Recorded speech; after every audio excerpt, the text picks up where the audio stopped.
Baik, bismillahirrahmanirrahim. Assalamualaikum warahmatullahi wabarakatuh. Perkenalkan, saya Muhammad Fauzi.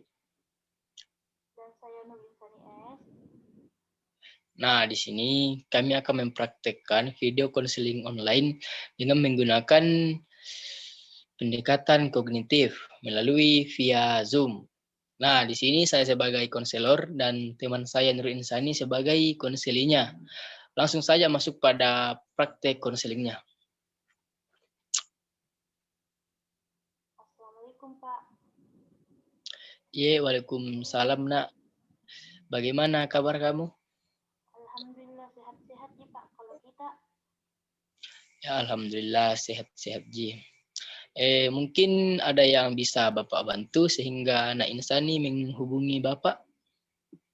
begini Pak, saya itu Pak ingin melakukan konsultasi dengan Bapak. Apakah Bapak berkenan untuk meluangkan waktunya Pak? Oh, jadi Nak Insani mau konsultasi ya. Ya, tentu saja Bapak ada waktu. Silahkan Nak Insani. Terima kasih banyak Pak atas waktu yang Bapak berikan. Ya, baiklah. Ngomong-ngomong, sebelum kita melakukan konseli ya, apakah Nak Insani sudah pernah melakukan konseli sebelumnya? Untuk soal itu Pak, saya belum pernah mengikuti konseling Pak. Oh, belum pernah. Kalau belum pernah, baiklah Bapak akan menjelaskan sedikit tujuan dari konselor dan prosedur yang harus dilakukan oleh seorang konseli. Nah, tujuan dari seorang konselor itu membantu konselinya untuk lebih mengenali diri dan lingkungannya, serta membantu siswa mengatasi masalah yang sedang siswa tersebut hadapi. Dan prosedur yang harus dilakukan oleh konseli yaitu seorang konseli harus memahami dirinya, apa kelebihannya dan apa kekurangan dirinya, sehingga dirinya sendiri mampu untuk mengatasi masalah yang sedang ia hadapi. Begitu, Nak. Begitu ya Pak. Terima kasih atas penjelasannya Pak mengenai konseling. Saya sudah paham mengenai konseling itu sendiri Pak. Ya, alhamdulillah kalau Nak Insani sudah memahaminya. Baiklah, langsung saja ya masuk pada intinya. Coba kamu sampaikan terkait apa yang ingin kamu konsultasikan ke Bapak. Begini Pak, saya itu mempunyai masalah dengan pacar saya. Di mana pacar saya itu sendiri Pak mempunyai sifat posesif. Bahkan dia Pak berani menampar saya Pak, sehingga saya itu Pak mengalami tekanan. Dan saya kurang menyukai sifat posesifnya itu Pak. Oh, jadi begitu. Kalau menurutmu itu menyiksa dirimu, lalu kenapa Nak Insani mau bertahan dengan pacar Nak Insani? Karena saya berpikir Pak dan berharap bahwa suatu saat nanti dia akan berubah Pak dengan seiring berjalannya waktu begitu Pak. Oh, masih berharap ya. Eh, nah, begini Nak Insani. Kalau memang benar dia sayang, dia tidak akan pernah menyakitimu Insani, apalagi sampai main tangan atau menampar. Laki-laki itu gampang untuk dilihat dia sayang ataupun tidak. Bukan dari perkataannya, tapi melainkan dari perbuatannya. Karena semua orang bisa bilang aku sayang, aku setia.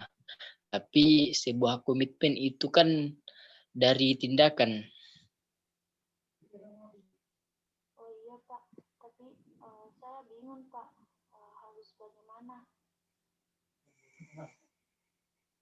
Oh, kalau memang menurut Bapak sih, tergantung dari dirimu sendiri. Kamu bertahan tapi diperlakukan seperti itu sampai menunggunya berubah dan belum tentu pun dia akan berubah.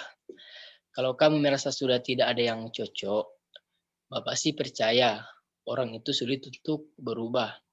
Kalau kita berusaha untuk merubah orang lain yang akan datang, itu adalah ketidakbahagiaan dalam sebuah hubungan. Jadi kalau masih bisa, kamu pikir-pikir dulu, apakah kamu mau selamanya dengan orang yang seperti itu, Insani? Bagaimana ya Pak? Karena di satu sisi itu Pak, saya masih ingin mempertahankan hubungan saya Pak dengan pacar saya. Namun di sisi lain juga Pak, saya merasa bingung hal apa yang harus saya lakukan untuk untuk bisa melepaskan pacar saya Pak, karena saya itu selalu uh, teringat dengan hal-hal yang pernah saya lakukan dengan pacar saya Pak. Begitu.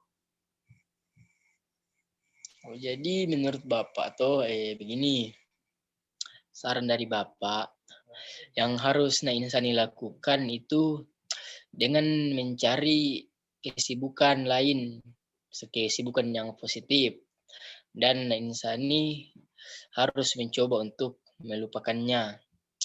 Karena menurut Bapak, waktu itu sangat penting. Kamu tuh 1 detik hidup dalam ketidakbahagiaan, itu bisa kamu pakai untuk mencari orang yang lebih bisa membahagiakanmu. Baik Pak, terima kasih atas saran Bapak. Menurut saya juga itu Pak, saya juga setuju dengan saran Bapak bahwasanya saya harus melakukan hal-hal yang positif bagi diri saya karena waktu itu sangat penting Pak seperti itu.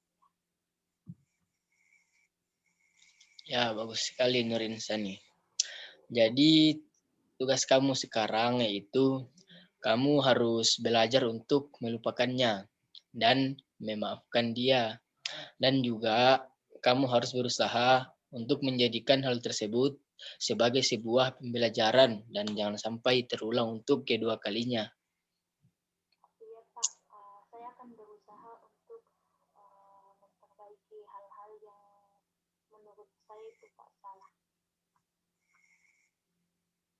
Nah, jadi konselingnya sudah selesai ya. Nah, saya mau bertanya kepada Insani mengenai perasaan Insani setelah melakukan konseling ini. Perasaan saya sendiri itu Pak, saya merasa lega karena bisa menceritakan beban saya sendiri Pak, dan bisa menentukan hal apa yang bisa saya ambil dalam menyelesaikan masalah saya sendiri Pak. Dengan bantuan Bapak, terima kasih Baik. banyak Pak. Oh iya, sama-sama ya. Baiklah. Mungkin Bapak rasa untuk hari ini cukup ya. Bapak harap kamu bisa mengatasi masalah yang sedang kamu alami sekarang. Dan kamu juga jangan sungkan untuk bertanya ataupun melakukan konseling kepada Bapak. Karena saya juga begitu, tidak sungkan untuk mendengarkan dan akan membantu kamu dalam memecahkan ataupun menyelesaikan masalah yang sedang kamu hadapi. Iya Pak, terima kasih banyak Pak. Kalau begitu Pak, mungkin saya mohon izin Pak untuk mematikan video call ini Pak, karena ada urusan sedikit Pak dengan orang tua juga ada masalah Pak. Oh iya, sama-sama Nur Insani.